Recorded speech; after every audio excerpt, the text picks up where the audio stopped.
Esta serie de encuentros, que bueno, la idea es un poco sobre qué sabemos o queremos saber sobre la nutrición del prematuro, su impacto a largo plazo. A lo largo de este ciclo de charlas vamos a contar con la presencia para la discusión de gente, de profesionales dedicados al tema, desde hace años, amigos y compañeros de trabajo, que vamos a ir invitando, que ya los he convocado, porque los hemos convocado. Hoy, de hecho, se unen como para enriquecer la discusión y los comentarios el doctor Ricardo Nieto y el doctor Dinerstein. Y bueno, y así sucesivamente estará la doctora García, Sabatelli, Lidia Giudice, la doctora Regina Valverde, el doctor Dinerstein, vamos también a la doctora Carrascal, de Santadina, Adriana Fernández, tal vez si puede Horacio, bueno, una serie de profesionales que sin duda van a enriquecer. Bueno, hoy el tema que nos toca conversar es sobre nutrición perinatal y cómo evaluar el crecimiento. Sabemos que es muy importante todo lo que es el impacto o la importancia de la nutrición. La nutrición adecuada y saludable en cualquier etapa de la vida es fundamental para desarrollar y mantener una salud óptima. Sabemos que la nutrición es una variable modificable, por lo cual nosotros como pediatras y como agentes de salud tenemos la oportunidad de atender familias y de orientarlas de una manera simple, sencilla y realmente cambiar muchas veces la evolución. Cuando hablamos de nutrición, en la etapa perinatal nos referimos sobre todo a esto tan importante que es los periodos críticos del embarazo, los 270 días, el primer año y el segundo año. Pero es muy importante tener en cuenta todo lo previo a estar embarazada, entonces todo lo que implica tener políticas de salud que estén orientadas hacia una adecuada educación y nutrición de la población ya en la etapa pediátrica, en la etapa adolescente, evitar el embarazo adolescente y que las pacientes lleguen de la mejor manera al momento de embarazarse. El hecho de cuidado prenatal adecuado en mujeres sanos, ustedes saben que puede influir en la salud de la próxima generación y que por supuesto la lactancia materna es lo mejor. En definitiva, una nutrición adecuada y un estilo de vida saludable son dos puntos principales para cualquier ser humano, y esto en especial en los niños, adolescentes y en la mujer embarazada, marca cambios en la evolución de la madre y del feto. Ahora, de todas formas, hay un impacto en la salud del feto. Por ejemplo, una dieta saludable se asocia a reducción en un alto porcentaje, casi un 25, un 50% en la diabetes gestacional. La obesidad implica siempre un mayor riesgo materno y fetal por el desbalance metabólico e inflamatorio. Lo mismo ocurre con pacientes embarazadas y que estén desnutridas o que tengan una muy baja ganancia de peso, con lo cual el embarazo, en este caso, se va a asociar a una restricción de crecimiento intrauterino o bajo peso. Si uno tiene que pensar en qué decirle a la mamá embarazada, esa familia que tenemos frente a nosotros, es que tiene que tratar de tener una dieta variada y completa. La ideal es la dieta mediterránea, que hay evidencia suficiente que es la ideal para el mejor desarrollo de la salud en el embarazo, que cuente con aceites de pescado, con ácidos grasos de cadena larga, omega 3, vitaminas y minerales, y que estas brindan propiedades inmunomoduladoras con beneficios a nivel cognitivo y visual y en el desarrollo de una microbiota adecuada. Ahora, ¿qué macro y micronutrientes son importantes? ¿Y qué pasa en el embarazo adolescente?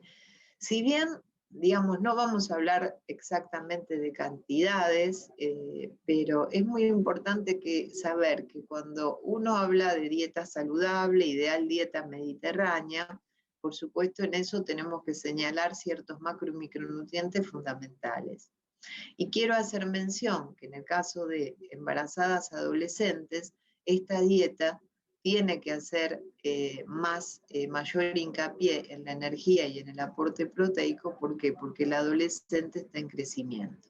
Cuando uno habla de una dieta para una mujer embarazada, piensa siempre aproximadamente en un 10% más de la energía que aporta otra dieta. O sea, hablamos de una dieta variada y saludable. Cuando hablamos de una mamá en un embarazo adolescente, tenemos que tener en cuenta, además de una dieta saludable y todo lo que implica la problemática del embarazo adolescente, que tendría que ser más de una charla, sino un consenso, y todo lo que sabemos que es una gran problemática en nuestro país, uno tiene que pensar que estamos frente a una persona que está creciendo, que está todavía en etapa de desarrollo. Entonces ahí realmente tiene que ser muy importante el encarar el cuidado de estos dos pacientes y la consulta con el nutricionista para que pueda orientar mejor a esta familia. Entonces, ¿qué macro y micronutrientes son importantes? Bueno, por supuesto, las proteínas, los hidratos de carbono, los ácidos grasos esenciales, el hierro, el fólico, el zinc, vitaminas, B6, B12, vitamina D, minerales, yodo. En relación a las proteínas, en general, digamos que no más de 1,5 gramos, 1,7 pueden ser los aportes, y las proteínas siempre uno trata que sean de alto valor biológico. Hidratos de carbono, por supuesto que son necesarios porque la glucosa es fundamental, como también las proteínas, para el desarrollo del cerebro del feto y del resto de los órganos. ¿Qué pasa con los ácidos grasos esenciales? Los ácidos grasos esenciales son muy importantes porque el déficit de los mismos se encuentra asociado a problemáticas muy importantes en el neurodesarrollo de estos chicos. En general, por eso, en estas dietas variadas y mediterráneas, lo que se sugiere es que por lo menos 2 veces por semana las mamás ingieran pescados. No pescados azules que tienen tóxicos, pero los pescados habituales siempre cocidos, para lo cual esto es importante y hay consenso. Y en el caso que no sean consumidores, entonces ahí se debe suplementar con 200 miligramos de ácidos grasos esenciales para evitar el déficit de los mismos.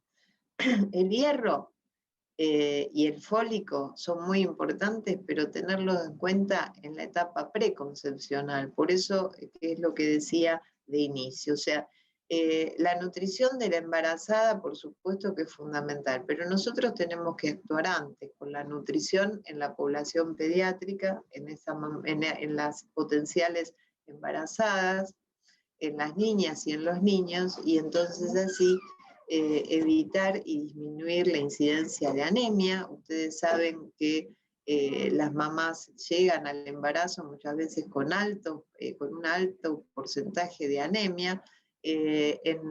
Por suerte hubo una mejoría en base a esto en la encuesta de hace varios años atrás, creo que era del 2008, las mamás llegaban con un 39% de incidencia de anemia, y en los últimos registros que vi del 2019, esta incidencia en nuestro país bajó un 21%, 20 con algo. Y el hierro sabemos que es un mineral muy importante que también oficia como fundamental también a nivel del neurodesarrollo. El ácido fólico, lo mismo, es muy importante en el aporte del mismo previo a la concepción para evitar el déficit, la alteración a nivel del tubo neural.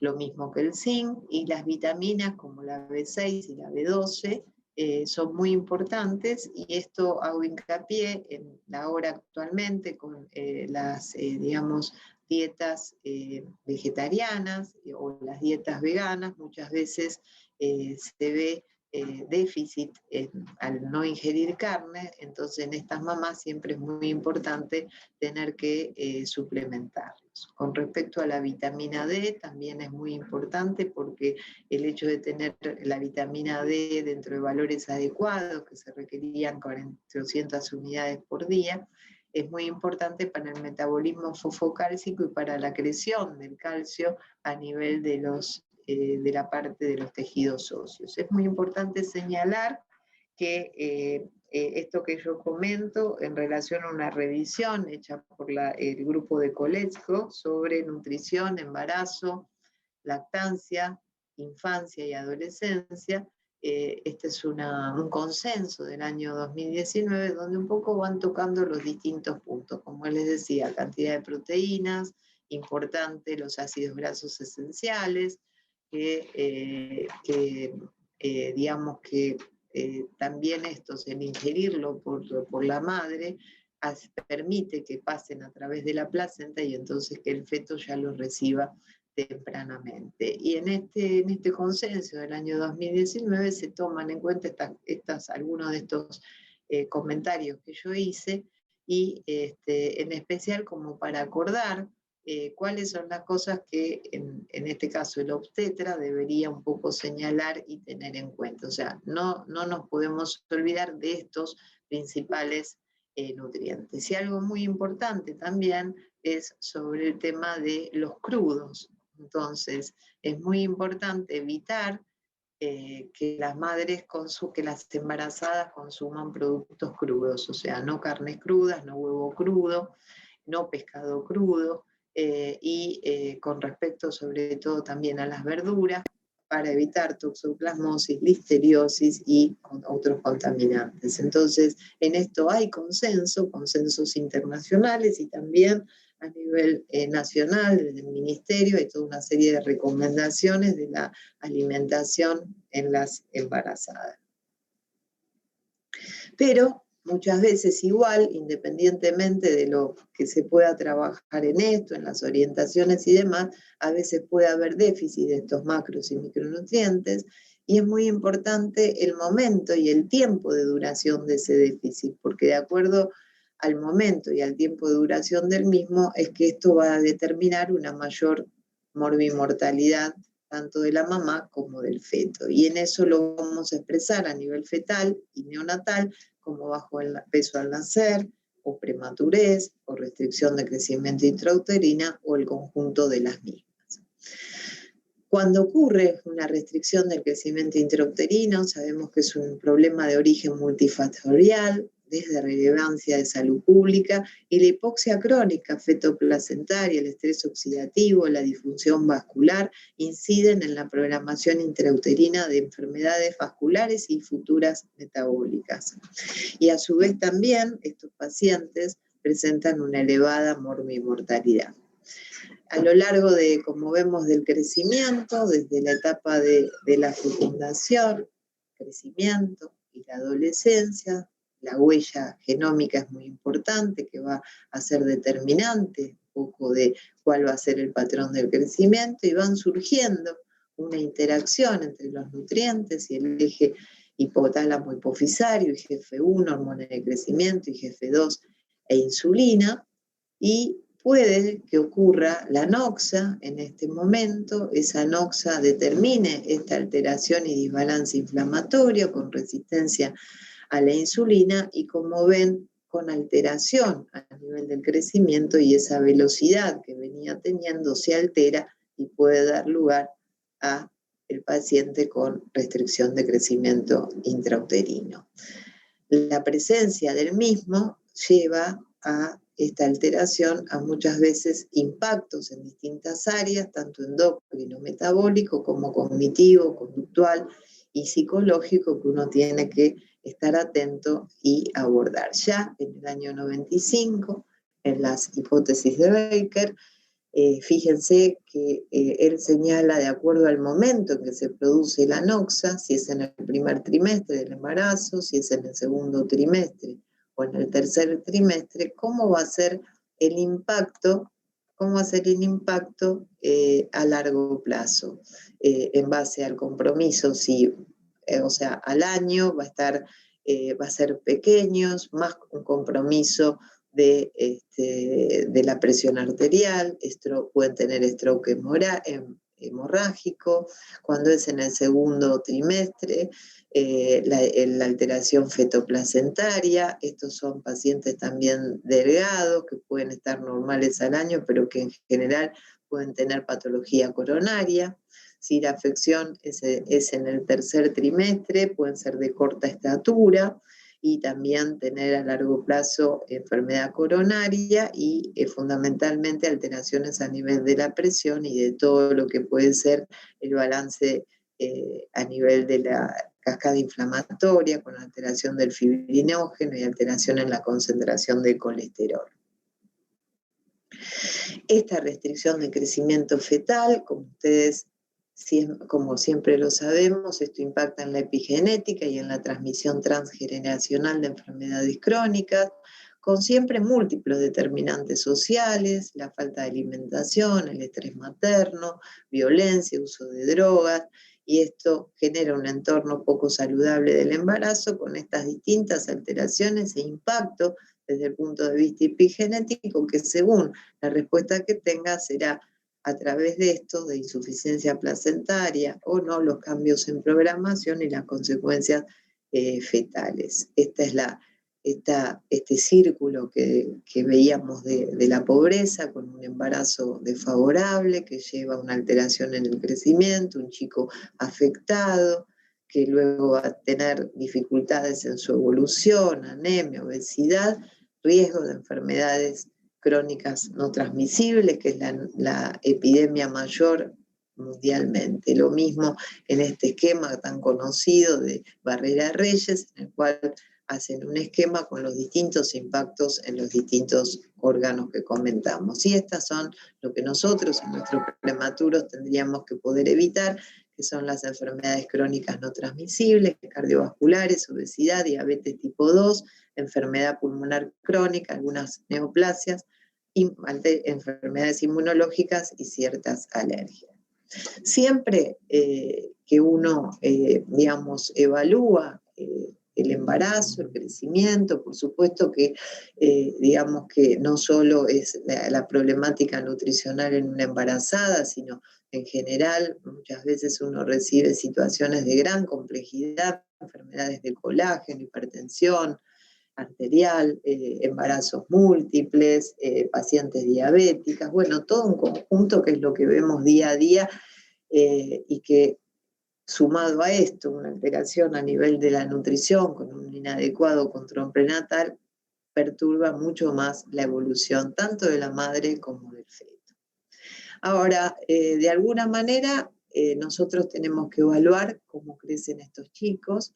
Y bueno, en el año 2015 se hizo un consenso a nivel del ministerio, que muchos de nosotros hemos participado, y en ese momento acordamos la evaluación con las curvas Fenton, y posteriormente se seguirán en el seguimiento con las curvas de la OMS. Finalmente, luego, ya en ese mismo periodo, se estaba trabajando mucho con curvas Intergrowth, y como ustedes saben, digamos que el Ministerio y la Sociedad de Pediatría ha tomado estas curvas como para evaluación. Yo quería comentar a modo de pantallazo, esto tuvimos una mesa junto con Ricardo, el doctor Gandhi y la doctora que ahora está a cargo del área de seguimiento de la Sociedad de Pediatría en el Congreso de Neonatología anterior. Y bueno, a modo de poder refrescarlos para todos, quería hacer alguna mención sobre cómo es el tema de evaluación del tamaño a través de las curvas Intergrowth. Entonces, ¿por qué es importante el tema? El crecimiento fetal y neonatal óptimo y sus consecuencias a largo plazo sabemos que son relevantes, como decíamos antes. Nutrición y estilo de vida saludable impactan para bien o para mal, para bien en especial, y si estas se alteran para mal, tanto en la madre como el chico. Y es muy importante definir el crecimiento intrauterino adecuado en poblaciones donde se han logrado cubrir las necesidades de salud y de nutrición. Así que ¿Qué objetivos tienen estas curvas Intergrowth? Definir de manera prospectiva el crecimiento fetal, neonatal y postnatal. Fíjense que toma toda la evolución, no es que es algo puntual apenas nace, sino es fetal, neonatal y postnatal. Es un estudio multicéntrico, multiétnico y en una población de 8 sitios urbanos. La selección de la población fue por localización, de acuerdo a la altitud, control prenatal, ausencia de baja contaminación no microbiológica, características individuales, demográficas, historia clínica. Acá vemos todo en este mapa los lugares que han participado de este estudio tan importante. Y lo más importante que uno puede decir es que a través de este proyecto Intergrowth se generaron estándares para la estimación de la edad gestacional, tamaño fetal en el primer trimestre, crecimiento fetal, tamaño del recién nacido según sexo, edad gestacional, crecimiento postnatal de prematuros, ganancia de peso gestacional en la madre. Fíjense que son todos estos puntos que uno siempre trata de conocerlos y de abordarlos para un mejor seguimiento en estos chicos. Y en realidad, ¿por qué uno dice de utilizarlos? Porque en realidad son el resultado de una antropometría precisa y estandarizada. O sea, no es que se hicieron curvas así al azar o que cada uno midió como quería, sino que se tomó peso y talla de todas las embarazadas en el Fetal Growth Longitudinal Study, con seguimiento del peso y ganancia de peso durante el embarazo, peso, talla, perímetro cefálico a su vez de esos recién nacidos de este estudio. Se hicieron repetidas mediciones de peso, talla y perímetro cefálico de una cohorte de prematuros en el Preterm Postnatal Follow-up Study hasta los 2 años, peso al nacer, longitud y perímetro cefálico de los 20.000 recién nacidos en el Newborn Cross-Sectional Study. O sea, fíjense que tiene un soporte muy importante, que por eso coincido que es un avance para la evaluación en el crecimiento de nuestros niños. ¿Cómo lo hicieron? El peso con balanza electrónica, la talla con estadiómetro, el perímetro cefálico con cinta metálica. Fíjense que la balanza tenía que ser con determinadas características, desde 5 gramos hasta 7,5, es muy importante, la misma balanza portátil y electrónica. El estadiómetro no es una regla que muchas veces es la que medimos nosotros, sino que es el infantómetro de Harpenden, que tiene estas características, como ustedes pueden ver, mide en un rango entre 300 y 1100 milímetros, tiene un cabezal fijo y una piecera móvil, y entonces podemos tener una precisión de 0,1. Hay que colocarlo al chico en forma perpendicular, que esto es muy importante, y alineado.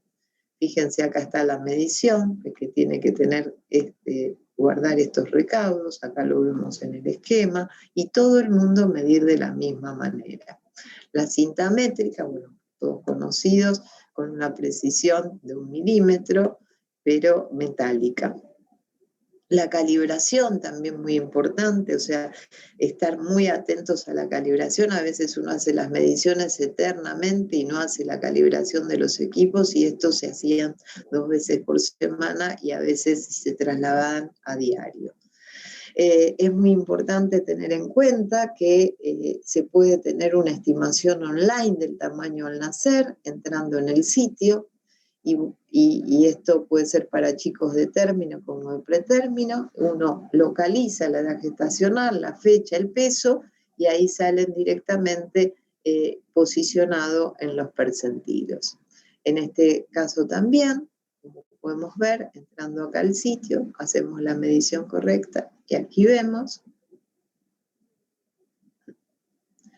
Y bueno, un poco la aplicación práctica, estas serían las curvas que son por todos conocidas, del tamaño de los bebitos, de los varones. Acá vemos, digamos, el peso, la estatura, perímetro cefálico y las distintas curvas que van desde el 3, 10, 50 y para las chicas. Acá vemos lo mismo, los distintos tamaños y demás. Bueno, en definitiva, estas curvas determinan de manera precisa el crecimiento fetal, neonatal y postnatal, generan estándares para las diferentes mediciones, o sea, no son puntos aislados. Se puede realizar una estimación del crecimiento online. Ustedes pueden entrar, esto ya el otro día en la charla del ministerio le dieron perfectamente todos los datos, pero si uno se pone a entrar al área Intergrowth, tiene muchísimo material, posibilidad de hacer un curso para hacer las mediciones, posibilidad de tener mediciones para los chicos, para los prematuros, datos de embarazadas y demás, y realmente la importancia también que tiene, que esto uno puede reproducirla en su lugar en forma multicéntrica, en distintos lugares, así que bueno, esa es otra de las posibilidades. Bueno, muchísimas gracias. Espero que haya sido útil y ahora abrimos la discusión para las preguntas y bueno, Ricardo, me gustaría que hagas algún comentario, si estás ahí, en base a esto o a lo que quieras comentar en relación a lo conversado.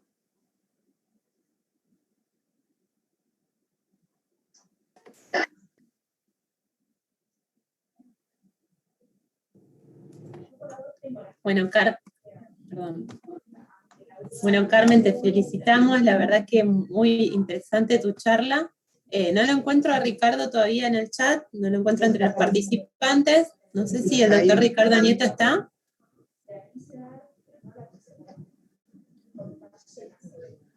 Capaz se conectó al Facebook, yo no lo estuve buscando. Está conectado. Acaba de conectarse. Ahí está, ahí lo encuentro.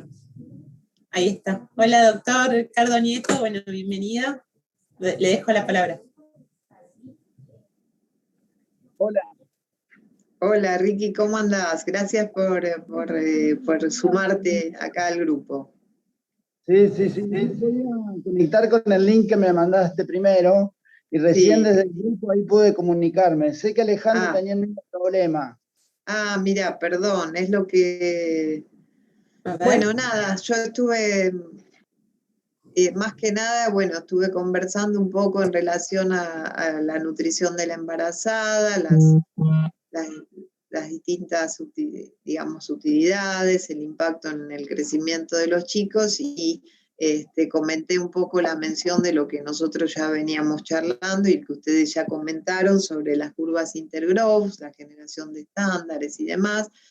Y bueno, y la utilidad que tienen, así que me gustaría si vos querés hacer algún comentario puntual o lo que fuera, o que sea.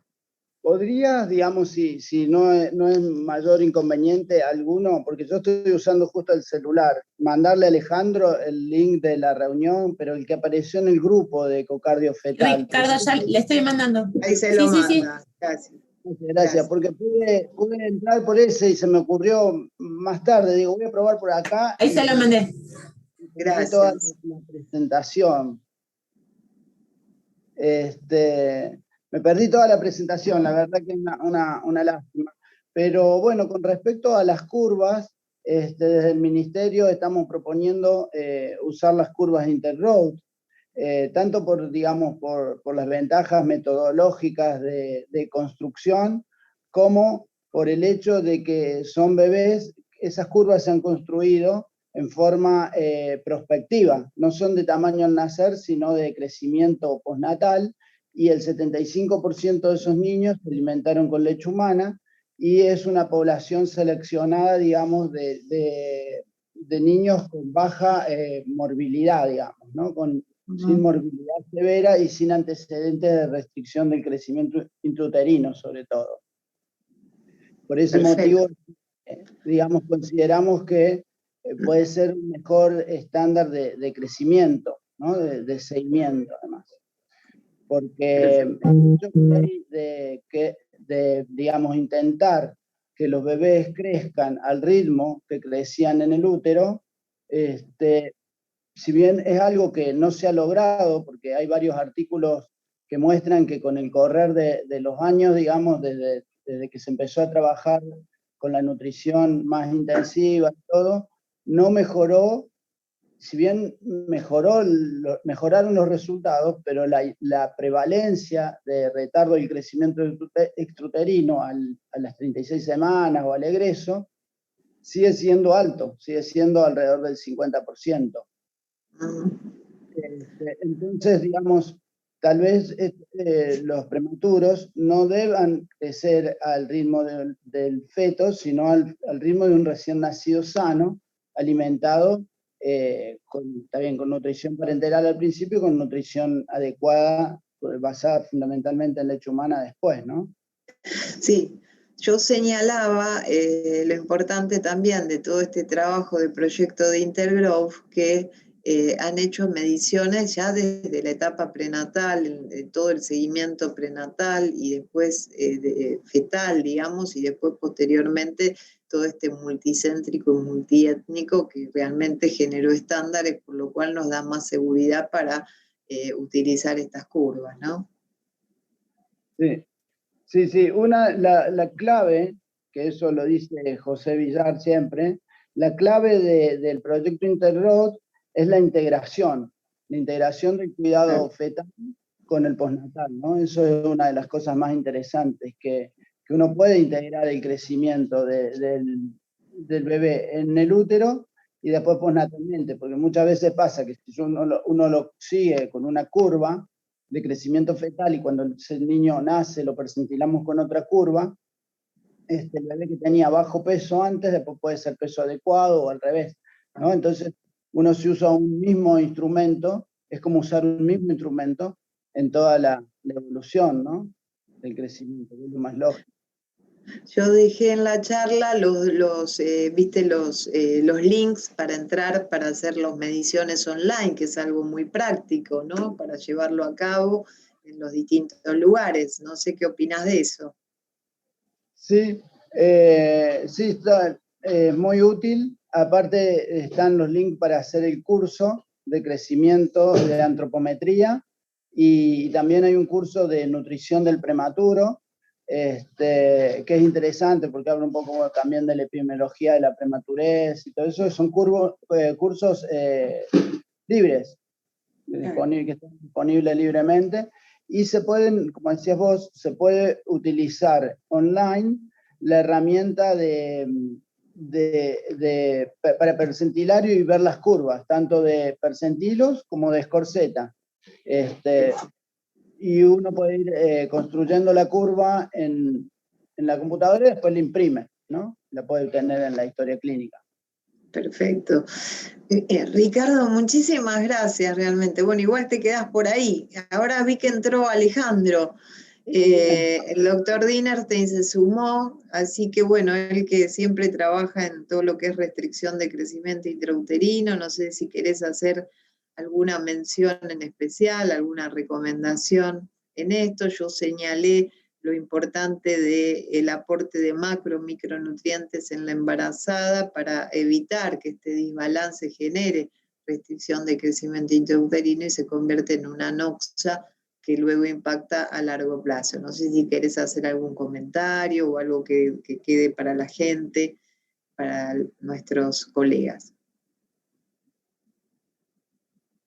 No, últimamente yo estuve repasando a raíz de unas charlas que estuve viendo en la Unión Europea por las recomendaciones nutricionales europeas del tema de los ácidos grasos, ¿no? Qué importante que es una alimentación de las madres adecuadas con ácidos grasos de cadena larga y todo eso, porque, digamos, está en plena formación el sistema nervioso y se ha visto que estos ácidos grasos influyen en todo lo que es la migración neuronal, son importantes también para el desarrollo de la retina, así que eso me parece que es un tema muy importante y bueno, y por eso pensando este enfoque de los 1000 días, no solo el crecimiento Seguro. Recién nacido, sino pensar. Justamente les recomendaba a los colegas el consenso del año 2019 europeo, que es el que seguramente te referís, donde todo el grupo de Coletco hace mención a los puntos donde se hace consenso, y entre esos el de ácidos grasos esenciales es uno de los puntos principales realmente, ¿no? No sé si Ale Dinerstein quiere hacer algún comentario. Y en Ale. principio, nosotros en Sardá, con Ricardo Nieto, con Gastón Pérez, con otros, hace muchos años que venimos trabajando globalmente el tema de nutrición, no particularmente el tema de restricción de crecimiento, que sí lo hemos trabajado, sino globalmente en estrategias de nutrición, fundamentalmente de prevención de la restricción de crecimiento, importancia de leche humana en la prevención de distintas patologías y todo. Yo no sé, Carmen, porque tuve un problema técnico para entrar, o sea, tenía un link que no era y me decía que estaba en una reunión en curso, pero algunas cuestiones sobre el monitoreo, no sé si vos hablaste de monitoreo y vigilancia del crecimiento. Mira, yo me referí fundamentalmente a aspectos nutricionales del embarazo, Bueno. el impacto, digamos, mínimamente en relación al impacto en la restricción del crecimiento, y el uso de mediciones con curvas Intergrowth, o sea, una cosa más bien global, ¿no? Quizás podría hacer algún comentario sobre el monitoreo y la vigilancia del crecimiento. Me imagino que Ricky también ha dicho algo de eso. Primero que sí, es importante, que es algo fundamental, no solo en la atención primaria, sino en todos los niveles de atención. Es muy sensible el monitoreo. ¿Por qué es útil y por qué es importante monitorear y evaluar el crecimiento? Porque es una medida simple, aunque hay que tomarla bien, aunque hay que respetar las técnicas, aunque hay que tener los instrumentos adecuados y usarlos en forma adecuada. Tiene gran sensibilidad ante variaciones en el estado de salud de la población. Y ya fue por esto que la OMS hace muchos años, creo, si no, sí que debe acordarse, creo que fue en el 95, cuando plantea el monitoreo del crecimiento. Primero hay que saber que el crecimiento no es un hecho aislado y no se relaciona solamente con los nutrientes, ¿no es cierto? Es la interacción de las influencias socioeconómicas, ambientales, de salud a todo nivel, físico y mental de la familia, y obviamente interactuando con la genética. Entonces, cuando evaluamos crecimiento, estamos evaluando el bienestar desde una gran variedad de lugares y de miradas. Y obviamente esto se correlaciona con los estudios epidemiológicos. Entonces nosotros, cuando evaluamos el crecimiento, medimos toda una historia en un punto determinado, pero finalmente evaluamos todo lo que pasó en el tiempo, en el embarazo, en la internación, en la primera infancia, que permite llegar de una manera. O sea que estamos recopilando información sobre todo el abordaje de salud que tuvo ese paciente. Y después, bueno, el otro tema es, como dijo Carmen, para evaluar la restricción del crecimiento, usando los instrumentos adecuados intraútero para evaluar la restricción del crecimiento extrauterino, evaluando lo que hacemos en las unidades de terapia intensiva. Y el otro tema es importante entender que esto es importante para el paciente, porque nos habla de su salud y su crecimiento. Es evaluable, es importante para una institución, porque nos habla de las prácticas que se han llevado a cabo para garantizar el bienestar de ese paciente. O sea, si el soporte nutricional ha sido inadecuado, la falla de crecimiento no tiene que ver con las morbilidades asociadas del paciente, sino que tiene que ver con nuestras prácticas en las unidades. Y entonces ahí lo que hay que modificar son nuestras prácticas. Y entonces es importante diferenciar, ¿tiene que ver con el paciente o tiene que ver con...? Entonces, para el paciente es importante, para la institución donde el paciente es atendido también, y el otro tema para el conjunto de la sociedad, por lo que significa entender la dinámica del crecimiento de la población de riesgo, sabiendo el riesgo que presenta para el futuro las alteraciones de esto, y poder implementar acciones precoces, que son mucho más costo efectivas que las que aplicamos tardíamente, para la prevención de daño y para minimizar la incidencia de las enfermedades crónicas no transmisibles. Entonces, finalmente hay que medir al chico, hay que pensar a partir de los resultados que vamos a hacer con esa familia, con nuestra práctica institucional y a nivel salud pública, pero también hay que ser consciente que todo lo que nosotros hacemos, y entre ellos el monitoreo del crecimiento, tiene que estar informado, tiene que ser incorporado en bases de datos.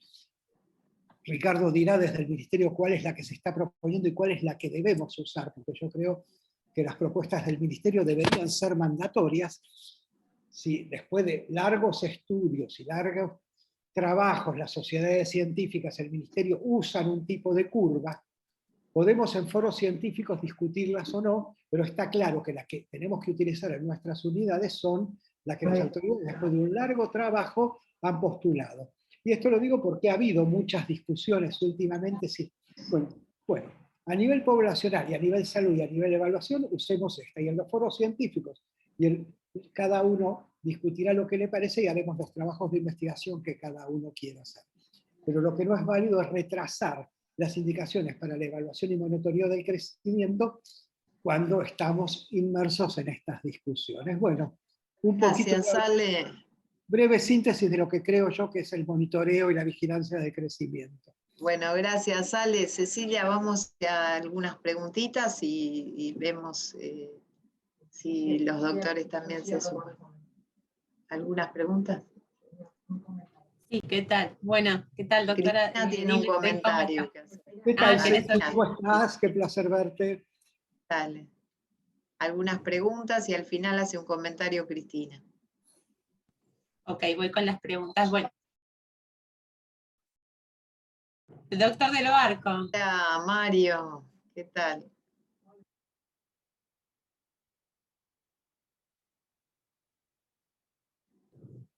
No, doctor. Jamás. Jamás.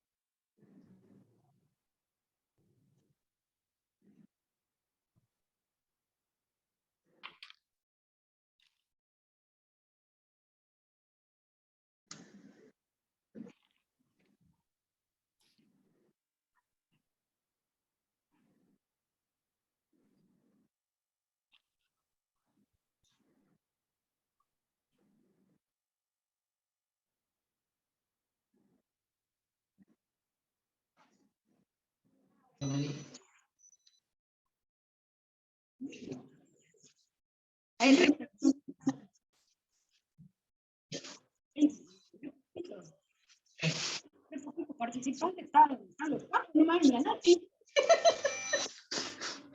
re poquito, están. Hola.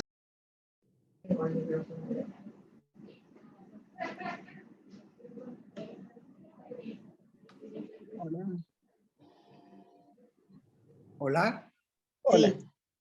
Yo preferiría que en principio conteste Ricardo, que es el que implementó las curvas en esta nota, con un trabajo muy minucioso, de alta calidad, y yo después en todo caso me reservo si creo para hacer un comentario, pero me parece que va a ser más valioso el comentario de quien las puso en práctica junto a la doctora Sotoconti.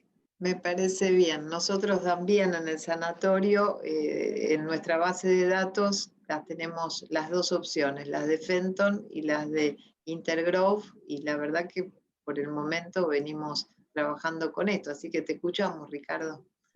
Antes que hable Ricardo, yo quiero decir que en realidad le quería preguntar a Ricardo si ya están disponibles en las páginas del Ministerio para que mientras lleguen los cuadernillos todo el mundo las vacía. Y también quiero decir que yo no comparto la idea de trabajar con dos instrumentos al mismo tiempo, pero lo podemos discutir después. Ricky. Sí, yo me gustaría hacer unos comentarios. En primer lugar, agradecerle a Mario el interés y siempre el apoyo, y decirle que los cuadernillos de él ya están listos para enviar, los de muchas maternidades, los que contestaron al mail que nos mandaron, que estuvo mandando Aldana, pidiendo las direcciones y todo eso. Mario contestó y muchos otros también, y ya los tenemos listos para enviar, por suerte, a los cuadernillos. Así que pronto ya les van a estar llegando. Mientras tanto, también se pueden bajar de la página del Banco de Recursos del Ministerio. Si uno pone curva, estándares de crecimiento del recién nacido en Google, lo va a guiar a ese banco de recursos y está libre, aparte lo puso Mario en el grupo de líderes, todo eso, o sea, se puede bajar. Ya está disponible el día mismo que hicimos la presentación. En cuanto a la experiencia propia de acá de la maternidad y también del Hospital de Morón, voy a decirlo para ser justo también con ellos, porque fueron los primeros que llamaron la atención sobre este tema. Hicimos una reunión con Villar en aquel momento y con, creo que vos estabas también, Carmen y Alejandro. Sí, exacto. Sí, ¿no? Que ellos veían que las curvas de Interroad de peso al nacer, porque el paquete Interroad incluye un montón de herramientas, ¿no? Como dijimos, de tamaño fetal, de crecimiento fetal, de altura uterina, de tamaño al nacer y de crecimiento postnatal también, ¿no? Entonces, ahora voy a hablar de la de tamaño al nacer.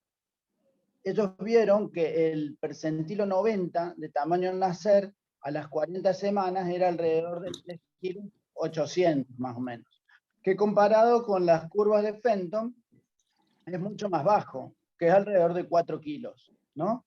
Entonces, esta diferencia les parecía, digamos, que por ahí pinchaban o hacían screening de alto peso a mayor número de niños que usando las curvas Fenton, y lo cual es bastante esperable porque, claro, las curvas Fenton son construidas con una población de países desarrollados, como puede ser Estados Unidos, Canadá, y que los niños son más grandes. Pero bueno, estos países también tienen, digamos, una alta proporción de obesidad. Entonces, cuando nosotros usamos las curvas acá, vimos también un porcentaje elevado de alto peso. Y cuando, digamos, lo que es verdad también es que cuando a esos bebés le hacíamos glucemia y control metabólico, digamos, por lo que yo noto, ese trabajo, digamos, lo hicimos durante febrero y marzo, y todavía no lo hemos terminado de analizar para publicar y presentar, pero la experiencia, digamos, no notamos que estábamos sacando sangre de madre.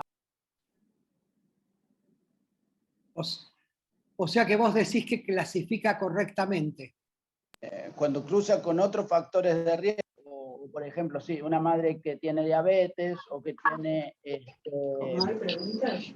No sé. con insulina, digamos, debería hacerle el control de glucemia, no solo por el alto peso, sino por los antecedentes también. O sea que no creemos que digamos, igual es una buena herramienta, y como estamos preparando este artículo, empezamos a mirar para atrás, digamos, comparado, por ejemplo, con la curva Sardá, y vemos que son bastante parecidas a nuestra población, a la población con la que se construyeron las curvas Sardá, digamos, el percentilo 90 es bastante parecido.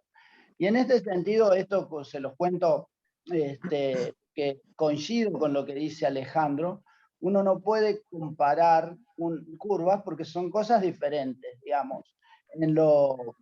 ¿Cómo decirles? En lo académico está mal comparar curvas, porque una cosa es una referencia, como quien dice, que se construye con una población determinada, y la otra es un estándar, que se construye con otras características, como para que sea representativa del crecimiento normal. Eso sería un estándar, ¿no? Pero del punto de vista lógico, creo, o del conocimiento, como más filosófico, digamos, cómo uno va sedimentando el conocimiento también, siempre creo que es normal que uno compare con lo que conoce, ¿no? Si bien no sería correcto desde el punto de vista académico comparar un instrumento con otro, pero es lógico, si yo vengo usando unas curvas y de pronto me las cambian por otra, me gustaría saber qué pasaría si a este chico lo percentilaría con una y a este otro con la otra. Creo que por eso, digamos, si bien no es algo defendible desde el punto de vista académico, es lógico que uno compare con los instrumentos que usó anteriormente, ¿no? Perfecto, doctor. Yo le iba a decir justamente estaba viendo acá la doctora Giudici, dice, excelente Carmen, como siempre, estoy de acuerdo con el uso simultáneo de ambas curvas, entró otro mensaje, al menos en determinados centros para poder comparar a largo plazo si surgen diferencias en la evolución alejada de los bebés. Es claramente dominio del seguimiento. No podemos quedarnos con creemos que nos parece, no se trata de comparar curvas, sino la clasificación clínica que se obtiene. No sé si la doctora Judy, si quiere, por ahí... ¿Puedo hacer un comentario? Sí, espérame, sí. que quiero decir una cosita. Gracias, doctora Judice. Sí, yo lo que simplemente creo que tenemos que tratar de hacer un cambio.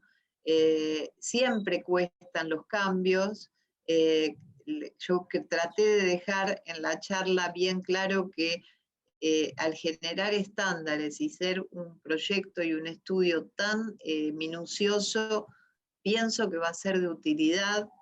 Y por supuesto, cada uno tomará la decisión que crea más conveniente, pero es muy importante tener en cuenta de abrirnos a esta nueva manera de medir que es más seria y que, como bien dijimos a lo largo de la charla, en la reunión del ministerio y demás, genera estándares y que nos da un poquito más de seguridad en la continuidad de lo que es evaluar el crecimiento en nuestros niños. Siempre uno tiene dudas, porque realmente creo que siempre tenemos dudas en relación a todo lo que es el crecimiento de nuestros prematuros, pero pienso que esto puede ser es una nueva herramienta que tenemos que tomarla. Después cada uno implementará en su unidad cuál es la mejor manera. Nosotros ya hace tiempo que la tenemos en nuestra base de datos y nos cuesta sacar también las mediciones Fenton porque es algo que está más arraigado, pero bueno, despacito nos tenemos que ir abriendo a lo que parece ser un estándar que es mejor, ¿no? Sí, yo quería hacer un comentario. El crecimiento es, porque acá estamos evaluando crecimiento, estamos evaluando salud y estamos evaluando las interacciones de distintos factores. El peso al nacer es un hecho biológico. Es el resumen de todo lo que pasó durante la concepción, durante la preconcepción y con la salud de esa madre.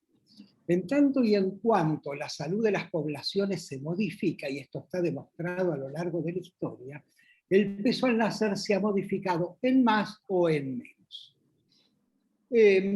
Una sociedad sana, desde el punto de vista nutricional, no expuesta a estresores ambientales y demás, tendría, obviamente, la mayoría de los niños van a crecer entre el percentilo 25 y 75. Eso es un fenómeno biológico.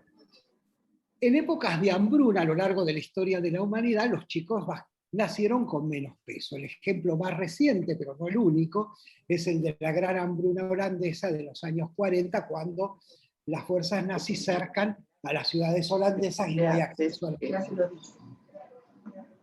Después, ahora estamos viendo cuál es el impacto en el crecimiento de la epidemia de la obesidad. Claro. Si un 40% de la población es obesa, cuando yo comparo a los hijos que nacen de mujeres obesas, que están sometidos a una sobreoferta de nutrientes durante la vida fetal, con todo lo que implica la biología del crecimiento, que producto de esa epidemia son hijos de madres diabéticas y que se van a desarrollar en un medio con un estrés crónico durante todo su crecimiento, va a haber probablemente un aumento del peso al nacer. Entonces, tenemos que entender el peso al nacer como una variable que no es fija, sino que se relaciona a lo que pasa durante la gestación.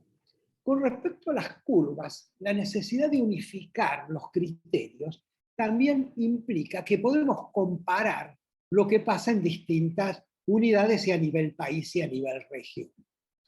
Si usamos instrumentos diferentes, solo podemos pensar en nuestra población y vamos a creer que lo que le pasa a nuestra población entre el percentilo 10 y el 90 es lo normal, y no hay posibilidad de comparar. Cuando se construye, ya las naciones, la Organización Mundial de la Salud, ya hace muchos años dejó claramente establecido que cuando hay estándares de crecimiento, lo que se deben usar son los estándares de crecimiento, porque implican una mejor herramienta con respecto a lo que son las referencias de crecimiento, que son un artificio matemático en muchas veces. Fueron excelentes, nos aportaron mucho y nos permitieron mejorar mucho, pero ahora tenemos. Entonces, si en medio de una epidemia de obesidad en la población mundial comparamos con una población seleccionada, sana, de un embarazo sano, de un crecimiento sano, etcétera, etcétera, probablemente, si el problema de salud es la obesidad y el sobrepeso, vamos a tener mayor cantidad de niños que tengan alto peso al nacer. Si volvemos a pasar, y espero que no suceda, en épocas de hambrunas globalizadas, el problema va a volver a ser, que nunca dejó de ser, pero va a aumentar la incidencia del bajo peso al nacer. En este momento, en situaciones tan disímiles como las de la región de las Américas y tan disímiles en nuestro país, con gente que accede a una sobreoferta de alimentos y con gente que carece de alimentos, vamos a tener las dos opciones. O sea, el problema es la malnutrición en toda su gran dimensión. Entonces, me parece que si hay un estándar a nivel de los hospitales y a nivel de los que informamos nuestros datos a bases públicas de salud, tenemos que usar el instrumento que nos indican, y en los foros científicos de la discusión, tener todas las discusiones, pero no depende de cada uno decidir qué curva va a ser. El crecimiento no es un problema de seguimiento, es un problema solamente, también es un problema perinatal, es un problema que empieza con la salud de las mujeres en edad fértil, que continúa con la salud preconcepcional y con la salud durante el embarazo, continúa con el crecimiento del niño. El problema del seguimiento sí es darnos información adecuada sobre el impacto y sobre los factores de riesgo para enfermedades crónicas no transmisibles, que para eso es importante que usen el mejor instrumento, pero que también detecten factores de riesgo para hipertensión, para diabetes, para sobrepeso, para enfermedad metabólica. Creo que esa es una de las grandes deudas de crecimiento en nuestro país. Yo creo que sí, ¿no es cierto? De la información sobre el riesgo de enfermedades crónicas no transmisibles. Gracias, Ale. Esto que comentás es muy importante y es un poco la idea de este ciclo de charlas, empezar por los aspectos perinatales y seguir por las distintas etapas y tratar por lo menos de bueno, ponernos al día o simplemente compartir nuestras dudas. Bueno, ya estamos llegando hacia el final, no sé si quedó alguna pregunta pendiente, después la puedo contestar y si no va a cerrar Cristina. Y yo quiero agradecer enormemente las participaciones de Ricardo, de Ale y de Mario y de Lidia y de toda la gente que ha estado aquí escuchando. Bueno, nos vamos a seguir encontrando para un poco conversar de estos temas. La dejo a Cristina, que va a hacer el cierre, y después pasame, está mi mail en la clase, así que quedo a disposición para el resto de las preguntas. Muchísimas gracias a todos por la participación, y bueno, seguimos juntos en las distintas charlas. Cris, te paso a vos. A mí me gustaría hacer un pequeño comentario, si se puede, Cecilia. Sí, Ricardo, por favor, sí. Sobre todo me preocupa el tema de lo que proponía Lidia, de usar las curvas para comparar el crecimiento. Porque una cosa es comparar el tamaño al nacer con una curva y con otra, que uno puede clasificar al bebé, bueno, decir este es RCU, este es alto peso, y bueno, y vemos cómo les va de acuerdo a lo percentilemos con una curva o con otra.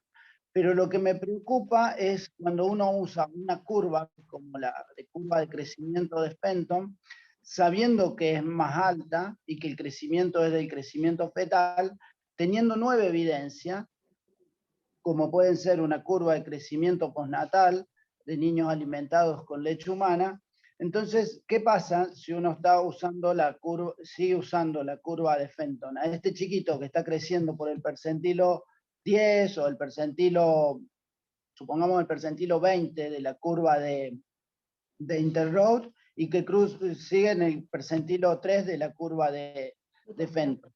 Yo tengo que darle fortificadores, tengo que aumentar su ingesta de proteínas para lograr que haga un crecimiento más alto. Eso tal vez podría generar más riesgo de obesidad o más riesgo de enfermedad en la etapa adulta, digamos. Eso me preocuparía de la comparación, el seguimiento que creo entender de lo que puso la doctora Lidia Judis en el chat. Me gustaría por ahí cierta... Igual, perdón que los interrumpa, porque se nos está acabando el tiempo, y un poco la idea de este ciclo, que ustedes dirán que tiene que ver con ecocardiografía. Bueno, tiene que ver con que realmente el paciente es una integridad, ¿no es cierto? Y desde el punto de vista del nacimiento, cuando el bebé nace, es el resultado de un embarazo que ha sido cuidado desde distintos puntos de vista. Entonces, bueno, cuando yo hablo de ecografía, de alguna manera hablo también del manejo prenatal y de los monitoreos prenatales hemodinámicos, y incluirla a Carmen en esta plataforma que tiene como título ecocardiografía y parece no tener nada que ver con lo nutricional, es integrar, ¿no es cierto?, lo que es el concepto del manejo nutricional de la embarazada, que es la primera parte de estas conferencias. Ahora, después sigue las otras, como ustedes habrán visto, hay 4 charlas, y bueno, y al final podemos hacer una apertura para una discusión, porque esta plataforma está disponible para que todos la usemos, y para que este tipo de discusiones realmente sean ricas para todos, desde todo punto de vista. Así que es realmente un agradecimiento a Carmen por participar, pero a todos por interrelacionar, y podemos dejar una charla final de cierre, yo diría, para interactuar entre todos y poder intercambiar estos conceptos que son tan ricos para todos, si les parece. Esta plataforma va a estar disponible. Así que bueno, les agradezco muchísimo a todos, y les mando un abrazo desde acá, aunque no nos vemos muy seguidos ahora con esta pandemia, y bueno, hasta que prontito nos podamos ver. Les mando un beso, y nos vemos el miércoles, y seguimos escuchando estas charlas. Muchas gracias. Mario, ¿querías decir algo?